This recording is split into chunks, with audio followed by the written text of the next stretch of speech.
Good morning. कैसे हैं आप सब? तो उम्मीद करते हैं कि आपको वीडियोस मिल रही होंगी बेसिक। ठीक है, तो आज बात करते हैं सिंपल सा, जैसा कि हम लोगों ने फिजिक्स में बेसिक इंट्रोडक्शन पढ़ लिया था। ठीक है, उसके बाद फिजिकल क्वांटिटीज़ के बारे में जाना। उस फिजिकल क्वांटिटीज़ में जो हमें ज़रूरत थी, फॉर एग्जांपल जैसे यूनिट डायमेंशन की, उसको भी हमने समझ लिया। अब हम स्टार्ट करते हैं चैप्टर वाइज। ठीक है, एक टॉपिक वाइज स्टार्ट करेंगे। ठीक है, तो जो स्टार्ट करना है जो बेसिक कंपटीशन लेवल एग्ज़ाम में आता है वो 9th और 10th का ही आता है, सिंपल सा अगर बात करें ज़्यादा। ठीक है, बाकी 8 तक भी आता है, ऐसा नहीं है। तो जो 9th और 10th के सिलेबस वाइज हैं एनसीईआरटी पैटर्न के तरफ से, तो मैं 9th के और 10th के प्लेलिस्ट में भी डाल दूंगा, और जो बेसिक रहेगा वो आपके कंपटीशन पर्पज़ के लिए भी रहेगा। तो स्टार्ट करते हैं। अगर सबसे पहला टॉपिक, अगर मैं सबसे पहले टॉपिक की बात करूं, फर्स्ट टॉपिक की अगर बात करूं, सिंपल सा अगर मैं फर्स्ट टॉपिक की बात करूं, तो हमारा क्या फर्स्ट टॉपिक बचा? मोशन। क्या है? मोशन। मोशन मतलब गति। ठीक है, अगर ये बात करें सबसे पहला टॉपिक क्या है? मोशन। मोशन मतलब गति। ठीक है, और अगर इसको हम समझना चाहें सिंपल सा, तो जैसे कि मैं यहाँ से यहाँ जा रहा हूँ, तो आप सबको क्या फील हो रहा है कि मैं गति कर रहा हूँ? आपको महसूस हो रहा, तो ऐसा क्या हो रहा है कि आपको महसूस हो रहा है कि मैं गति कर रहा हूँ?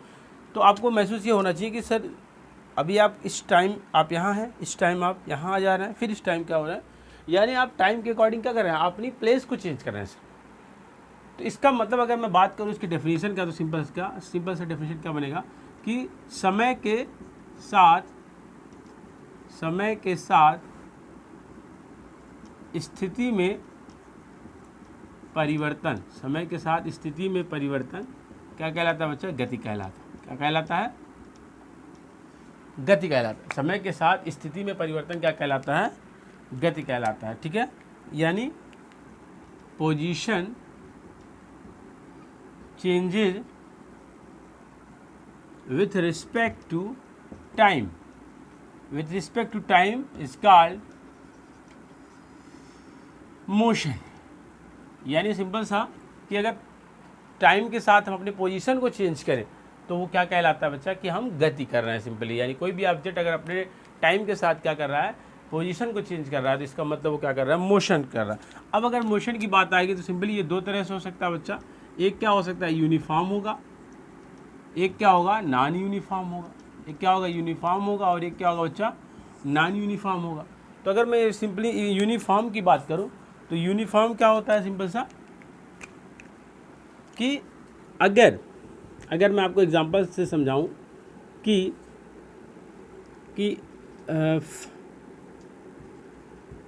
1 मिनट में 100 मीटर, फॉर एग्जांपल मैं ही 1 मिनट में क्या 100 मीटर ट्रेवल किया, उसके बाद after that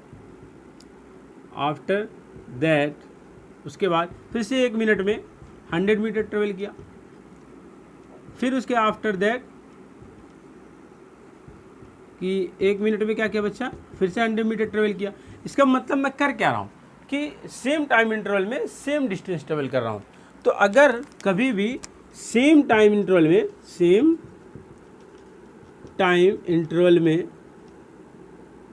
same distance travel हो,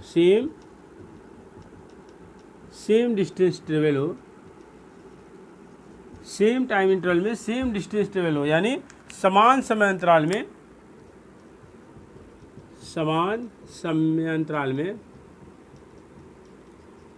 समान दूरी तय हो। क्या बच्चा? समान समय अंतराल में समान दूरी तय हो, तो इसका मतलब वो मोशन कैसा होगा? यूनिफॉर्म। यूनिफॉर्म का मतलब क्या होता है? सिंपल सा एक समान। क्या होगा? एक समान। और ये क्या होगा? नॉन यूनिफॉर्म का मतलब असमान, यानी एक समान गति होगी और एक असमान गति होगी। ठीक है, तो नॉन यूनिफॉर्म क्या हो जाएगा? सिंपली अगर आप कंपेरिजन देखें तो सिंपल सा वही कि 1 मिनट में बच्चा मैंने 100 मीटर ट्रेवल किया, उसके आफ्टर दैट हाफ मिनट में क्या किया? मैं 50 किया, फिर अगले आफ्टर दैट क्या किया मैंने? हाफ मिनट में क्या किया मैंने? 200 मीटर चला गया। तो इसका मतलब कि सेम टाइम इंटरवल में मैं अलग अलग डिस्टेंस ट्रेवल कर रहा हूँ, सेम टाइम इंटरवल में अलग अलग डिस्टेंस ट्रेवल कर रहा हूँ, अलग अलग दूरी तय कर रहा हूँ। तो अगर हम कभी भी सेम टाइम इंटरवल में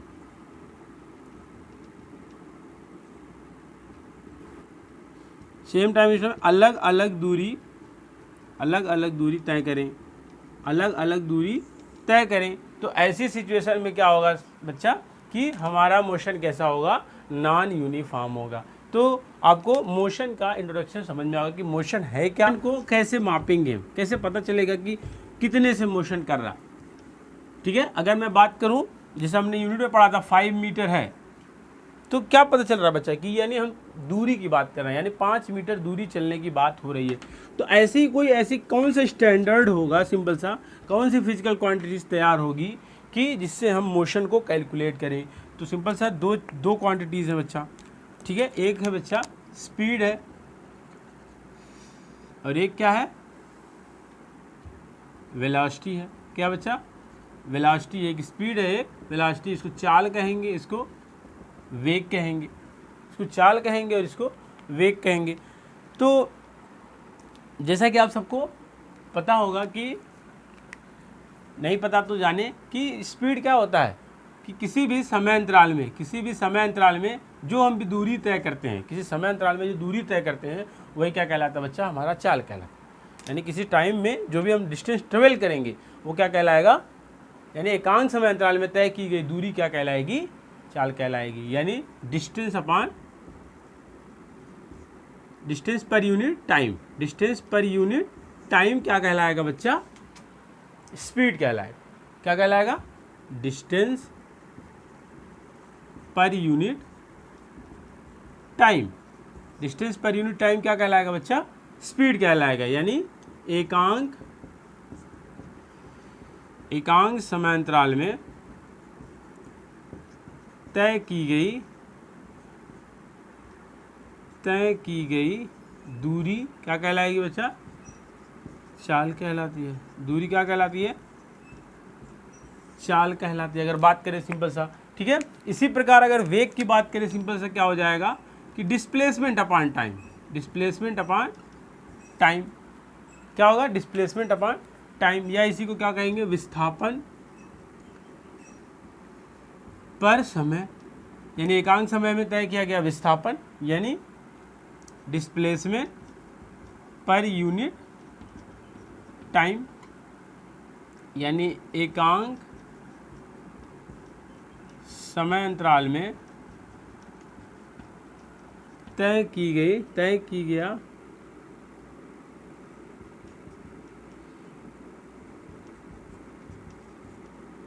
विस्थापन क्या कहलाता है, वेग कहलाता है। क्या कहलाता है बच्चा, वेग कहलाता है। अब यहाँ से क्वेश्चन आ रहा है सिंपल सा कि सर ये दूरी विस्थापन क्या है, आखिर दूरी क्या है और विस्थापन क्या है। बात तो हमें समझ में आ गई कि चाल क्या है और वेग क्या है, बट दूरी और विस्थापन नहीं समझ में आया। तो अगर बात और विस्थापन, ठीक है, तो दूरी और विस्थापन का मतलब ये क्या है, डिस्टेंस, और ये क्या बच्चा, डिस्प्लेसमेंट। तो अगर बात करें सिंपल सी, मैं एक एग्जांपल लेके समझता हूँ। कोई पॉइंट है, आप ए पॉइंट है, बी पॉइंट है, यहाँ से यहाँ तक की दूरी 100 मीटर है। मैं इधर गया और फिर वापस आ गया, मैं इधर गया और फिर वापस आ गया, तो यानी मैंने कितना पाथ कवर किया, 200 मीटर। यानी अगर मैं बात करूँ यहाँ डिस्टेंस की तो कितना बच्चा, 200 मीटर है। और अगर मैं बात करूँ डिस्प्लेसमेंट की तो कितना, जहाँ से गया था वहीं वापस आ गया, तो सिंपल से कितना, 0। यानी अगर बात करें सिंपल सा, डिस्टेंस क्या होगा कि for a given time interval, for a given time interval the path covered, मतलब किसी भी समय अंतराल में जो भी हम पथ तय करते हैं, जो भी हम, यानी किसी समयांतराल में तय की गई पथ की लंबाई क्या कहलाएगी बच्चा, दूरी कहलाएगी। और अगर बात करें सिंपल सा इसके डेफिनेशन की कि for a definite direction the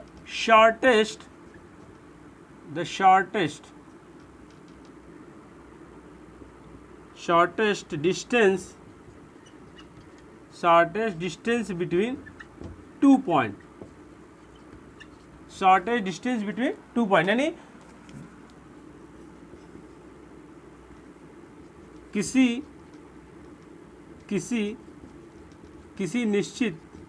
निश्चित दिशा में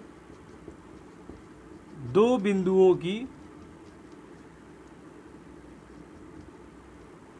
किसी निश्चित दिशा में दो बिंदुओं के बीच की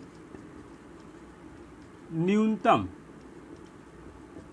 किसी दो बिंदुओं के बीच की न्यूनतम दूरी, यानी अगर बात करें सिंपल सा डिस्प्लेसमेंट की, तो किसी निश्चित दिशा में दो बिंदुओं के बीच की न्यूनतम दूरी क्या कहलाएगी, डिस्प्लेसमेंट कहलाएगी। यानी अगर मैं ए से बी तक गया तो एक बार गया फिर वापस आया, यानी 100 चला फिर 100 वापस आया, इसका मतलब हमारा डिस्टेंस कितना हो गया बच्चा, 200।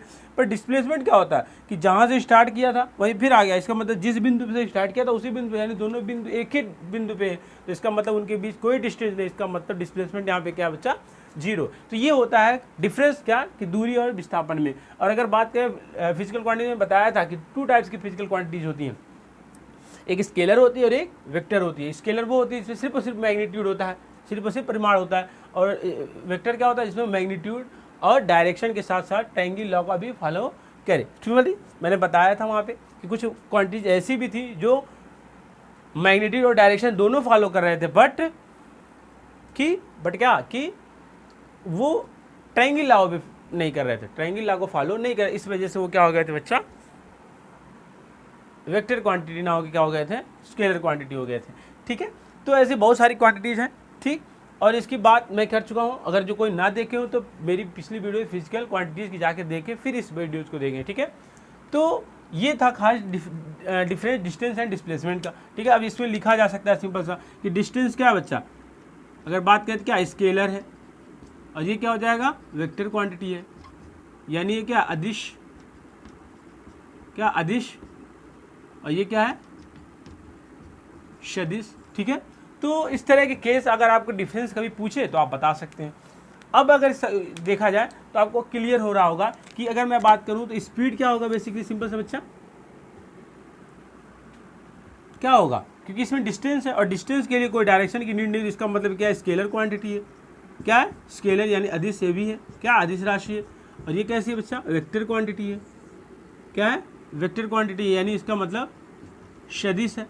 अगर इसकी इकाई की बात करें तो इसका भी एसआई यूनिट क्या होगा, मीटर पर सेकंड, और इसका भी एसआई यूनिट क्या होगा बच्चा, मीटर पर सेकंड।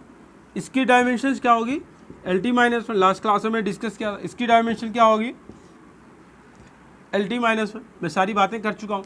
तो ये खास क्या हो जाएगा। ठीक है, दो मिटा देता हूँ फिर समझाता हूँ।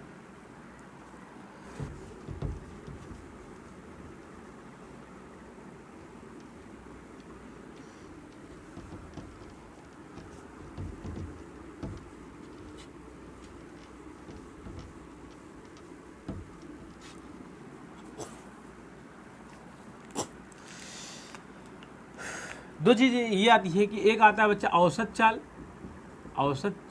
और एक क्या आता है औसत वेग, यानी एवरेज क्या आ जाएगा, स्पीड आ जाएगा, और ये क्या आ जाएगा, एवरेज वेलोसिटी आ जाएगा। एवरेज क्या आ जाएगा बच्चा, वेलोसिटी आ जाएगा। अगर बात करें तो सिंपल सा इन दोनों में डिफरेंस क्या होगा, एवरेज स्पीड और एवरेज वेलोसिटी में। अगर बात करें सिंपल सा, ये क्या होता है कि सिंपल सा अगर एवरेज स्पीड की बात करें कि कुल दूरी बटे कुल समय, कुल दूरी का मतलब total distance upon total time. ठीक है, सिंपल सी बात करेंगे तो क्या हो जाएगा, total distance upon total time. क्या होगा, total distance upon total time. यानी एग्जांपल से समझें अगर हम कि 2 सेकंड में 10 मीटर जा रहा है बच्चा, और अगले फिर से 3 सेकंड में 15 मीटर जा रहा है। ठीक है, तो इसका मतलब अगर बात करें इसकी एवरेज स्पीड क्या है, तो क्या हो जाएगा, कुल दूरी यानी कितना है बच्चा, 10 + 15, 10 + 15 अपॉन 2 + 3 सेकेंड, यानी फाइनली कितना हो जाएगा 25/5, 5 5 जब 5 यानी 5 मीटर पर सेकेंड। सिंपल सा 5 मीटर सेकेंड क्या है, इसकी एवरेज स्पीड है। क्या है, एवरेज स्पीड है अगर बात करें। और अगर एवरेज औसत वेग की बात करें सिंपल सा, तो औसत वेग क्या होता है बच्चा, एवरेज वेलोसिटी। एवरेज वेलोसिटी क्या होता है कि initial velocity plus final velocity. Initial का मतलब क्या है बच्चा कि प्रारंभिक वेग, और फाइनल का क्या बच्चा, अंतिम वेग। क्या है, अंतिम वेग अपॉन 2। अब एवरेज होता ही यही चीज़ है। एवरेज क्या होता है सिंपल सा अगर बात करें, अगर सिंपल सी बात करें तो एवरेज क्या होता है कि एवरेज वेलोसिटी क्या होता है, सिंपल सा एवरेज होता है यही है कि औसत। औसत का मतलब क्या होता है, किसी दो चीज़ों दोनों को जोड़ के 2 से भाग देना, 3 ऑब्जेक्ट है तीनों को जोड़ के 3 से भाग देना। तो सिंपल सा अगर हमें किसी का एवरेज देखना, जैसे हम कोई 2 स्टूडेंट हैं, किसी के 60 मार्क्स आए, किसी के 40 मार्क्स आए, तो उनका एवरेज बताना है, मार्क्स क्या होगा 60 + 40 अपॉन 2। तो सिंपल सा इनिशियल वेलोसिटी से प्रारंभिक में क्या था, अंतिम में क्या होगा, दोनों को ऐड करके 2 से डिवाइड कर देंगे तो क्या पता चल जाएगा उसकी एवरेज वेलोसिटी क्या है। सिंपल सी बात करें, ठीक है। इसमें हम न्यूमेरिकल्स करेंगे, आप परेशान ना हो। बस अभी बेसिकली हम क्या समझ रहे हैं कि औसत वेग और औसत चाल में क्या डिफरेंस है, ठीक है। और अगर समझें सीधी सी बात, तो दोनों की इकाई भी वही होगी जैसा कि स्पीड की थी, क्योंकि दोनों हैं क्या, सिंपल से चाल और वेग ही हैं। बट यहाँ पे क्या औसत लग गया उनके साथ, यानी कुछ ज़्यादा बात होंगी, कुछ ज़्यादा बात होगी, यानी कुछ ज़्यादा टाइम होंगे, कुछ ज़्यादा डिस्टेंस ट्रेवल किया होगा, ठीक है। ठीक है, तो आगे चलें, ठीक है। दो टॉपिक और हैं, ठीक है, ठीक है, स्क्रीनशॉट ले लीजिए।